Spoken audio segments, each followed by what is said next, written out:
Di balik bintang-bintang yang berkelap-kelip, tersimpan kisah seorang ulama jenius yang karyanya mengubah cara umat Islam memahami waktu dan arah kiblat. Pada video kali ini, kita akan membahas sosok Syekh Tahir Jalaluddin, seorang ulama terkemuka di Asia Tenggara yang berjasa besar dalam bidang astronomi Islam. Mari kita telusuri kisah inspiratif beliau.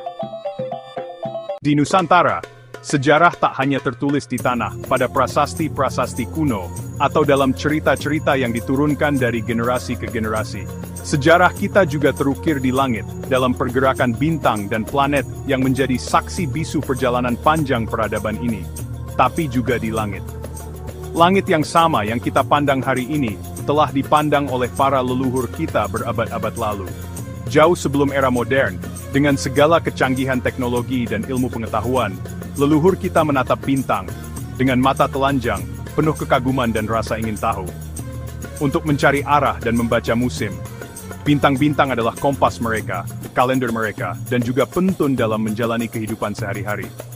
Dari tradisi agung ini, dari pemahaman mendalam tentang alam semesta, lahir Syekh Tahir Jalaluddin, seorang tokoh yang patut kita teladani. Ulama sekaligus ahli falak, seorang cendekiawan yang menguasai ilmu agama dan ilmu astronomi.